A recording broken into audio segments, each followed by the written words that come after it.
This episode of The Ageless Traveler is brought to you by Ageless Tourism. If you're in any aspect of the tourism industry, visit agelesstourism.com and discover how you can better attract, serve, and retain the 60-plus tourist. Everybody's learning how. Come on a safari with me. Come on a safari with me. Well, hello, this is Adrienne Berg, and this is The Ageless Traveler. And yes, you do recognize that music. If you're thinking of safari, well, you're in the right place because today we are going on safari. We're going on safari with Margaret Friedrich, and she is the manager, the head honcho over at Baobab Game Ranch. It's in Namibia. And yes, that's a surprise to you, right? Because sometimes you don't think about safari and Namibia in the same breath. Why are we going there? Well, I'll tell you. I'm planning to spend a couple of months in Africa on a variety of safaris, and I didn't know how many choices we really have. And I want to bring to you the best of the best. But there's another reason, and that is, as you know, I've been on a campaign to create something called Ageless Tourism. Tourism that you can enjoy at any age with your family, with people of any age. And this is one of our first recognized and aware ageless tourism organizations. So, Margaret, we are so happy to have you with us. Thank you so much for inviting me. So this is wonderful. Now, first thing I do know is that the Baobab Game Ranch is a very traditional kind of safari. It's a safari we've read about in books and in novels, which is a little different than the 30, 40 people getting on a Jeep and hoping they'll see an animal. So tell us a little bit about your family background, because this has been in your blood for a very long time. Yes, I was born in Namibia. I grew up in South Africa, did my nursing training there, and I came back home to Namibia and married a farmer. We farmed cattle for about 20 years, and then we changed to game ranching. And we are now got different animals on the ranch to be sustainable and to be able to give each animal the right to live a good life, to prevent them from dying hopelessly. Yeah, we're about 150 k's from the Etosha Pans, between Rundu and the Etosha Pans. We have 2 children, which are both grown. Yes. So we're sort of living our dream. You're living your dream. Now, didn't you tell me that you had a storm a moment ago and you were sitting out and looking at the water buffalo? Is that what you were saying to me? No, yeah. It's not the water buffalo. It is the water buck. The water buck is an animal. Get on safari as quickly as possible so I know a buck from a buffalo. Go ahead. Yeah. Yeah, we've got the African buffalo here. The water buffalo, if I'm not mistaken, is in India. Yeah, actually, I swam with water buffalo in Malaysia, in Borneo. I'll tell you that. That was quite brave. Yeah. Well, I was in a little boat, but I did a little swimming. The person who was rowing the boat was doing more swimming than I was doing. But it was a fascinating thing from Kuching, in Malaysia, getting into Sarawak, which is Borneo, a dream come true for me. And this safari, by the way, will only be my second safari when I go to Namibia. And the first one was just a walking safari. So let's talk about your kind of safari, this traditional safari from a game reserve. Start in the morning. We wake up in the morning. What time do we get up and where do we go? It all depends what type of safari you want to do. If we're on the game farm, we do game drives, which usually are in the mornings. We eat at 7 o'clock in the morning, which is about near to midnight in the place we're staying at the moment. So yes. Then we're out on the truck and we do some game spotting. We do both safaris. We do photo safari and hunting safari. Both are done here, but they are very different in kind. And we do not take the photo safari people as well as the hunting people at the same time unless the hunters are photographers. 2 kinds of safari choices, actually 3, because birding is another very, very big one. Birding is extremely big. The best place for birding is in the north, in the Caprivi, the Chobe area, where you've got the 4 rivers. the most popular or the most known river is the Zambezi, which goes into the Victoria Falls. Then you go through Botswana, the northern Namibia, come through to the Etosha Pans. If it's rainy season, you've got a multitude of birds here at our place too.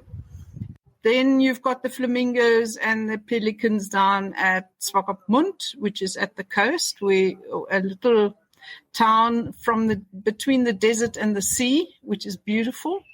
That's the most birding areas you have where you see the most birds. Then you have birding areas more in the dry regions where you get more seldom birds that you can photograph.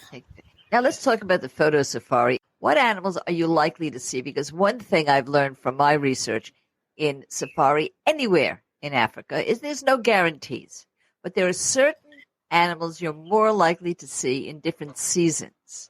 Now, in your experience, what do you think a tourist on photo safari would see? Photo safari, way north in the Caprivi, the Etosha Pans, you are nearly guaranteed, I don't go put my head on the block, nearly guaranteed to see giraffe, zebra, quite a few other antelopes, the small ones, the steenbok and the impala. And then usually you see quite a amount of elephants. The guys that you don't see much are the cats. Yes. Then you're very lucky. Leopard, lion, cheetah. Now, I said I went on one safari. I went on a few walking safaris in Zambia, and they were walking. They were never in a jeep. They were very different than the traditional safari that most people have in lore, in novels, in the idea of the grand tour. Yours is much closer to that. You have very small groups. And one of the things that you are very careful about and why you've been recognized as ageless tourism is because you cater to all age groups. So people can come actually as a family. Tell us a little bit about some of the things you have there. I know almost everything you have is on one level. You're very careful with the food. Let's hear about that. Yes, the ageless safari is an absolute niche here, especially between the ages of 45 to 75. I've taken people around that are plus 80. Sometimes people say, oh, it's too hot, it's too bumpy, you'll break your back on a Jeep. But these are the things that because you have such small groups, you're really able to cater to and see the difference between individuals. And you don't look at us as if we're disabled just because we can't go 50 miles. We need more hydration. So that's what we mean by ageless tourism. You're going to be cared for in the right kind of way. Now we're going to take a little bit of a break. When we come back, we're going to talk about something that's rarely discussed when it comes to safari, and that's food. That is food. We're always talking about what are we going to see? Well, what are we going to eat? We'll be back in just a moment.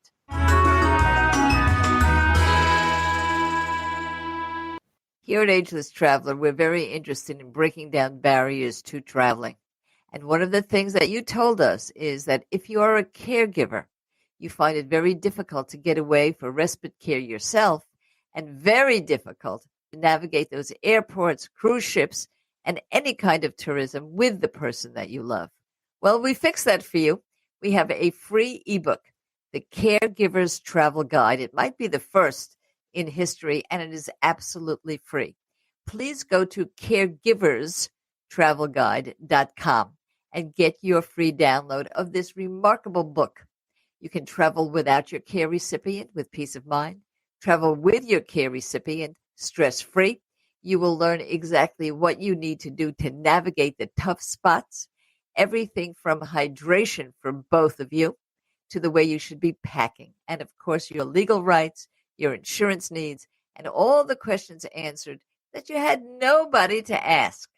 And that is the Caregiver's Travel Guide. You'll find it free of charge to everyone. Caregiverstravelguide.com.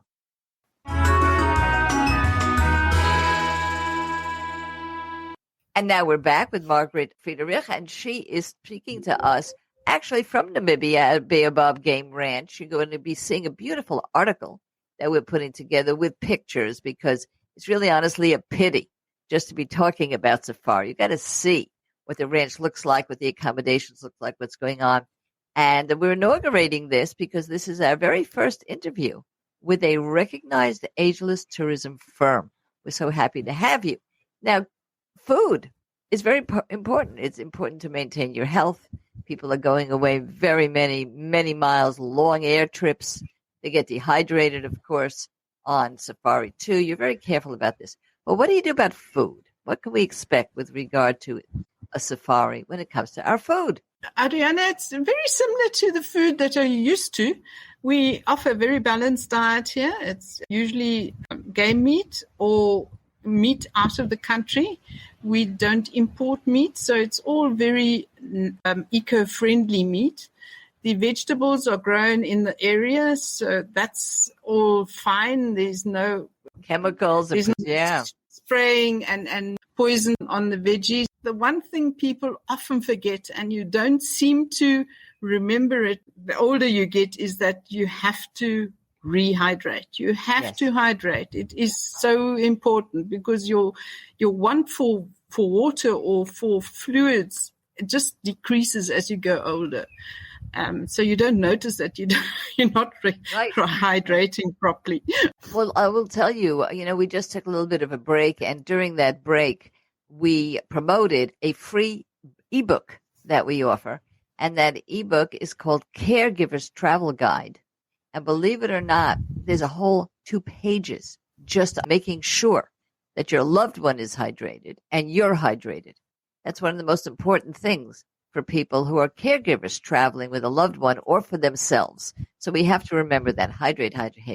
Now, you said a word, and I have to say that this is unique for us here at Ageless Traveler.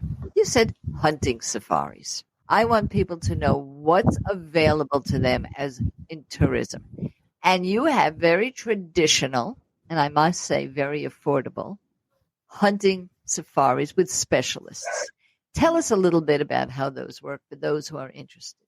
Hunting safaris, we only take small groups at the time. We don't like to take different groups at the same time. So if one guy comes along or one client comes along and says, listen, we are 4 people. Are you able to accommodate us? That's fine. Nobody else comes. It's blocked. So then it starts off in the morning early. They go out and they first do the gun precisions. Then they go out on a walk and stalk. We do not hunt from the car. We hunt from heights or we walk and stalk. So in other words, you spot an animal and you walk until you can see it properly with a guide who is qualified. And he will then tell you, right, that or that animal you may take down. He only spots the animals that are ripe enough to be taken down. We don't shoot any other young animals or animals that are pregnant or with calf. It's all the older guys that have to make way in any case for the younger guys to come in. I'm expecting, Margaret, a lot of, oh my goodness, you're telling us to kill animals. I'm telling you, because I know we're on the air, everybody can hear us. So I make the following statement. Number one, I wouldn't go. I'm not a hunter. I've owned a piece of property that for a couple of seasons, I allowed people to hunt because that's what they did in New Jersey at that time, believe it or not, New Jersey. And I stopped. So that's me. I haven't eaten meat in 25 years. But I did have the pleasure of going to what is you would call Lapland, but it's Summitland. And there I met nomads who are hunters. They're very respectful of the animals. It's part of their life and part of their culture. And I got a different view of what hunting could be and hunting could mean when it's respectful and sustainable. And so I want people to know about that. But you did say the guy. So tell me, Margaret, are most of the people who go on hunting safaris men? Because we do have a series called Travel Bros. And I don't know. You tell me whether it's primarily a male thing or whether you're getting, in your group of 4 or so, women as well. Usually it is a male thing, but the ladies do join in. A lot of them are couples or both are hunters, but a lot of the time the guy goes out or the man goes out to hunt and the lady goes along with the driver who takes the hunters out, and then she is looks at the game and watches or sits in a hide, not near where they are hunting. Sometimes they stalk together to see, and when it comes to the crunch, then the guide that guides the hunter tells her, listen, please stay back, with signal language, and she stays back until the animal is bagged, and then they can come and pick up the animal. It is all done very respectfully, and we are very, very careful, and all animals are used. What we can't use in the kitchen, we put out for the vultures, and the vultures then have their restaurant, and they are usually joined by the jackal or sometimes a hyena or other of the animals that roam around here. So there's no waste whatsoever. So I would ask everybody before they make a judgment about this, please remember as follows. If this is something you've always wanted to do, you didn't know that it existed, well, it does exist. There are respectful, sustainable hunting safaris. Baobab Game Ranch is one of the leaders in this area. For those of you who are saying, oh, how could she possibly, please read a book called The Omnivore's Dilemma. It's a really important book, and it's a book that deals with what should we eat, not necessarily whether we kill it or not, but I have to tell you that the person who wrote it, it's a very famous book, by the way, Omnivore's Dilemma, you may have read it, did hunt to see for himself what it felt like, what it was like. It's a fascinating read. So here we have Baobab Game Ranch, who can both do the traditional photo safaris in a traditional way, where you're staying on a game ranch, can also do birding safaris, which is very unusual, particularly for those of you who have already been on game-style safaris. You might be very interested in that. And the rare case where sustainable and respectful hunting safaris can take place. All right, now, we're going to take a little bit of a break.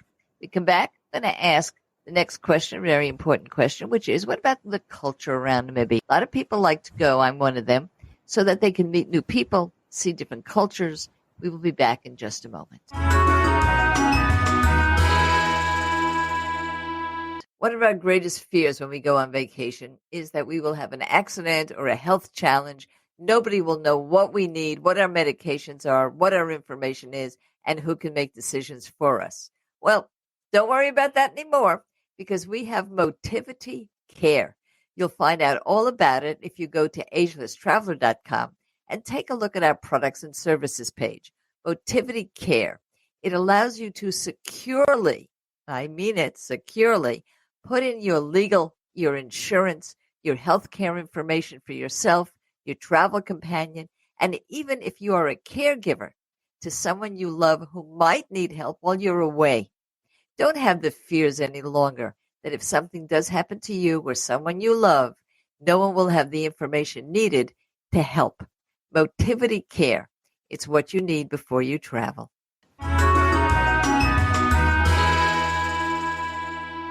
We are here today with Margaret Friedrich. She is speaking to us from Namibia, Baobab Game Ranch, the very first game ranch that has been designated in all the world of tourism as recognized Ageless tourism organization. So, Margaret, let's talk about the culture of the people. We generally are very fascinated by African music and dance, culture, costume. But Namibia is not one of the countries that we often know a great deal about. Tell us a little bit about that culture and what we might experience as part of a visit, maybe as an extension of our safari. That's quite an interesting topic there, Adriana. We have 11 different ethnic groups in this country. And amongst the main ethnic groups, there are subgroups as well. We are not as vibrant or as colorful as many of the African cultures are in the traditional costumes.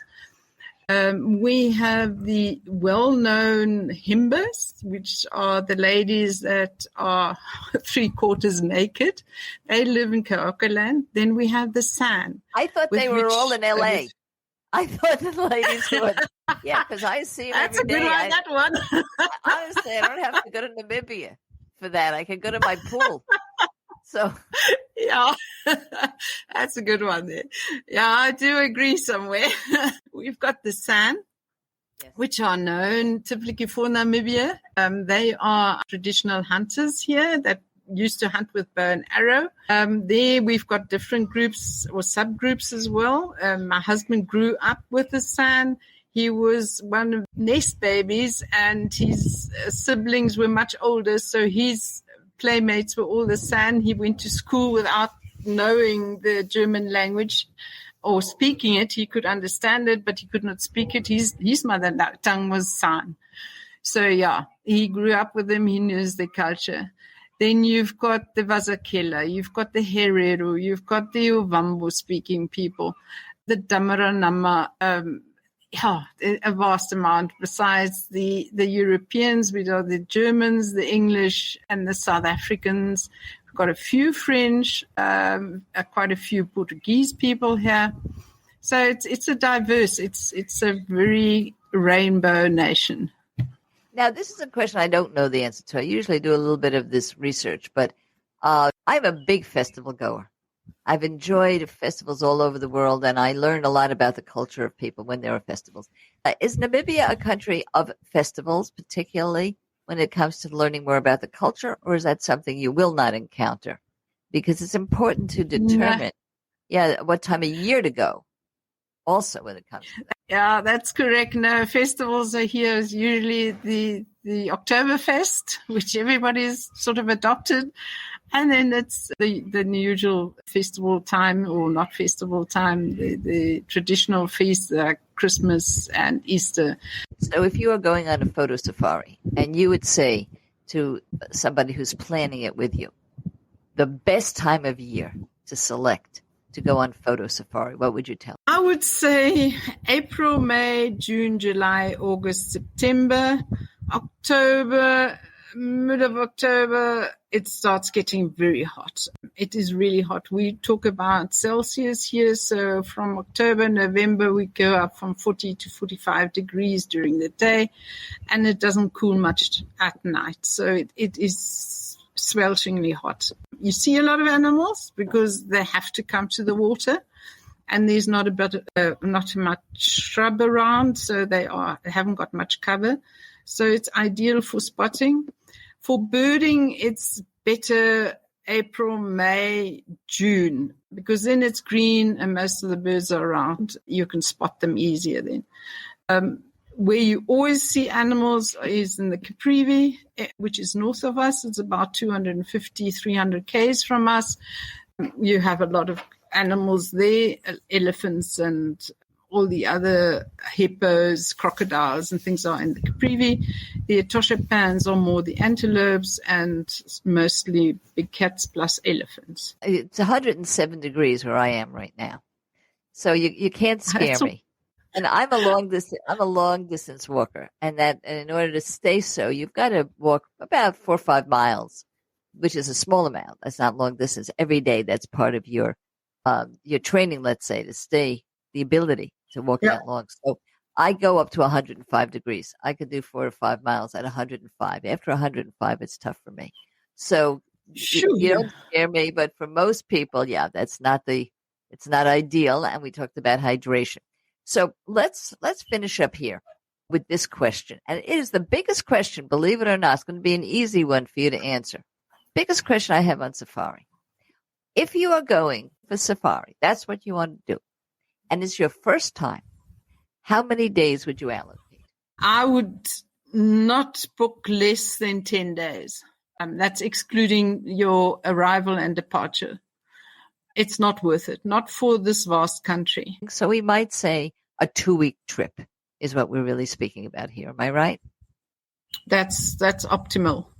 I'm going to take a little bit of a break and talk actually about our trips together and how people can join us at Ageless Traveler to see each other, meet each other, travel with each other. We come back. I want to talk about that a little bit, which is, what would you recommend people do when they decide to go on safari before the trip? Don't you guys go anywhere.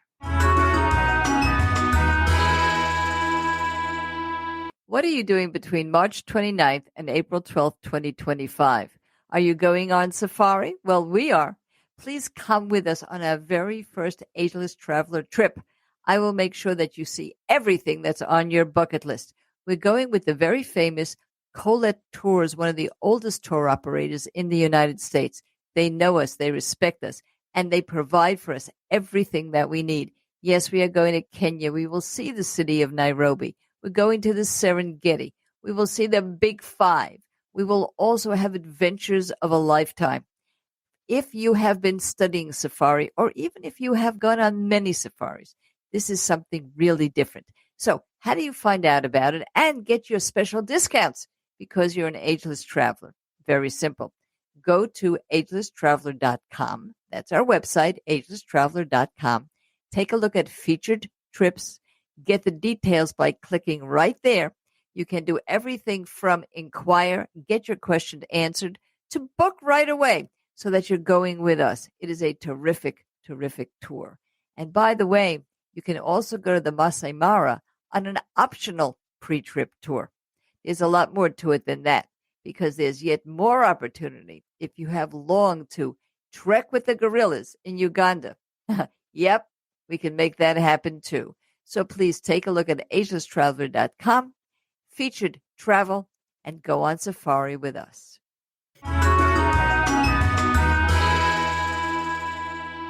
Well, we are back. We're talking about safari. We're rounding up with Baobab Game Ranch, which is really the first African game ranch to be named as and recognized as ageless tourism, with Margaret Friedrich, who's giving us the minute-to-minute view of what this is really like. But for those who have never been on safari before, and they're going far, as you said, they're going to Namibia, it's a long way. What would you do beforehand to prepare for the trip? The kinds of things you think about packing. Would there be any exercises? You're talking about a Jeep, but do people need to be able to walk? Give us an idea of how you would prepare for safari. Best thing is, at home, go to your doctor. Get all the shots that you need to get. Then you get something for thrombosis, because in the airplane, you must remember you're traveling many kilometers.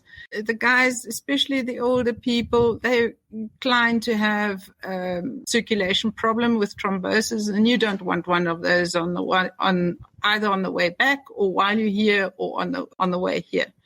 Get your medication, enough for the time that you're here. If you wear contact lenses, get enough eye drops to keep them moist, because at a certain time of the year, the air is very, very dry. Get a good pair of sunglasses, a hat, good rehydration, body lotion and skin lotion.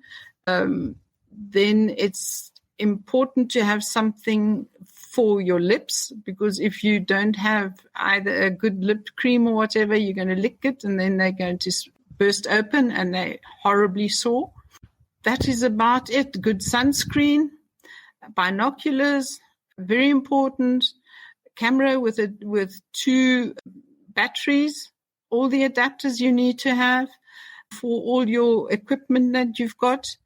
If you need something like oxygen at night, let us know beforehand, that we can arrange. If we go somewhere that they don't have a constant electricity, that they've got a little machine to organize the electricity for the machine.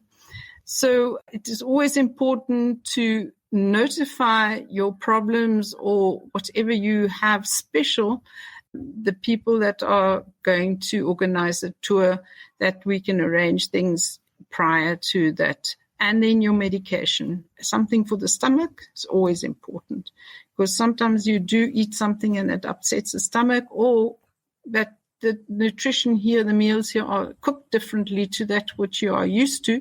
and maybe we use a little more chili or a little less of the other savory things, then it could upset your stomach. So just get something for your stomach as well. That should be about the main thing that there is, yeah. Well, it's not much different from any time you travel. You know, we've discovered that when it's exotic travel, or at least exotic travel for us, the CDC is your friend. You go on the CDC website. They'll tell you all the shots that you need, and you will take them, and you stay healthy. And that's what's important. And, of course, because there are so few people, these are small group safaris, you get a lot of individual attention should you need it.